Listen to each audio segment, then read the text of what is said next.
Assalamualaikum warahmatullahi wabarakatuh. Halo semuanya, dalam video ini saya akan membahas tentang advokasi dalam promosi kesehatan. Advokasi sendiri adalah langkah penting dalam mendorong kebijakan dan perubahan yang mendukung kesehatan masyarakat.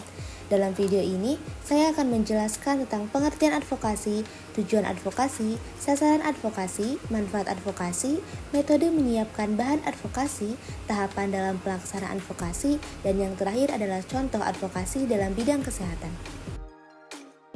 Sebelumnya, perkenalkan saya Intan Purnamasari dari Program Studi Kesehatan Masyarakat kelas 4B dengan NPM 0623016351. Tahukah kamu, banyak kebijakan kesehatan di sekitar kita lahir dari advokasi. Dunia kesehatan terus berkembang, namun tidak semua perubahan terjadi begitu saja. Ada suara-suara yang berjuang di balik layar. Inilah yang dinamakan advokasi. Pengertian advokasi secara umum yaitu serangkaian upaya yang dilakukan untuk mempengaruhi kebijakan, keputusan atau tindakan pihak yang memiliki kekuatan agar bisa berpihak pada kepentingan masyarakat atau kelompok tertentu. Sedangkan dalam konteks kesehatan sendiri, yaitu serangkaian upaya yang bertujuan untuk meningkatkan kebijakan yang mendukung pelayanan kesehatan dan kesejahteraan masyarakat.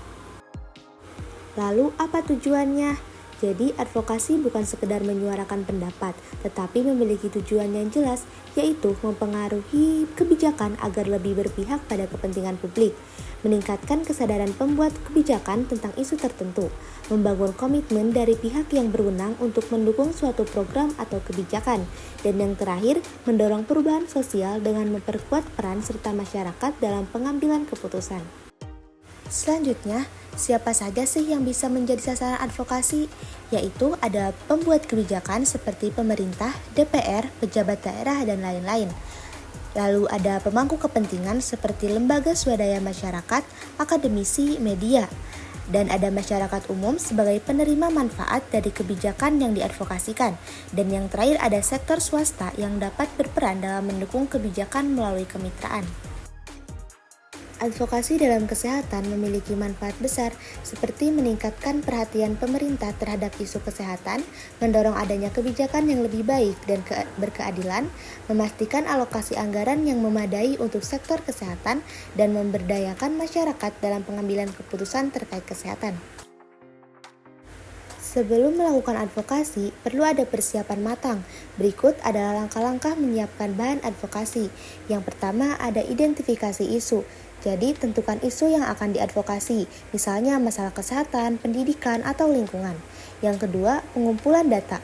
Kumpulkan data dan fakta yang relevan untuk mendukung argumen. Yang ketiga, analisis kebijakan. Pelajari kebijakan yang ada dan identifikasi celah atau masalah. Yang keempat, penyusunan pesan, yaitu membuat pesan yang jelas, singkat, dan mudah dipahami. Yang kelima, ada pemilihan media. Tentukan media yang akan digunakan seperti presentasi, laporan, atau infografis. Dan yang terakhir yaitu konsultasi dengan stakeholder, yaitu libatkan pihak-pihak terkait untuk mendapatkan masukan atau dukungan.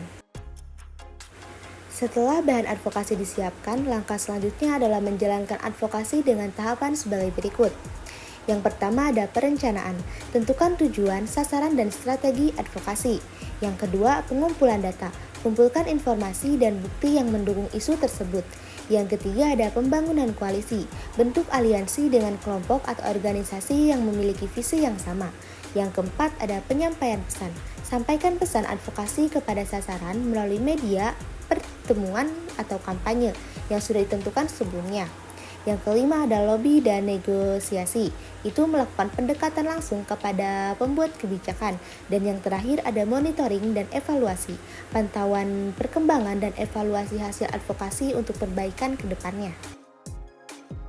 Untuk memahami advokasi lebih dalam, berikut beberapa contoh nyata di bidang kesehatan. Yang pertama ada tingginya angka stunting atau kekurangan gizi kronis pada balita. Tujuannya itu mendorong pemerintah untuk meningkatkan anggaran dalam program penanganan stunting tersebut. Yaitu sasarannya itu bisa Kementerian Kesehatan, DPR, dan pemerintah daerah. Lalu ada contoh kedua yaitu advokasi penurunan angka kematian ibu dan bayi, dengan tujuan memperjuangkan peningkatan akses layanan kesehatan secara maternal dan neonatal. Terus melakukan lobby kepada pembuat kebijakan agar meningkatkan anggaran kesehatan ibu dan anak. Terus ada mendorong pemberdayaan bidan dan tenaga kesehatan di daerah terpencil. Dari pembahasan tadi, kita bisa melihat bahwa advokasi adalah alat yang sangat penting dalam meningkatkan kesehatan masyarakat. Dengan advokasi yang efektif, kebijakan yang dapat diubah, sumber daya dapat dialokasikan, dan kesadaran masyarakat dapat meningkat. Advokasi bukan hanya tugas pemerintah atau organisasi besar, tetapi juga bisa dilakukan oleh individu atau komunitas yang peduli terhadap isu kesehatan. Semoga video ini bisa memberikan wawasan baru dan menginspirasi kita semua untuk lebih aktif dalam memperjuangkan kesehatan masyarakat. Terima kasih telah menyaksikan video ini. Jangan lupa untuk terus peduli terhadap kesehatan dan mengambil peran dalam advokasi kesehatan. Terima kasih. Sekian, kurang lebihnya mohon maaf. Wassalamualaikum warahmatullahi wabarakatuh.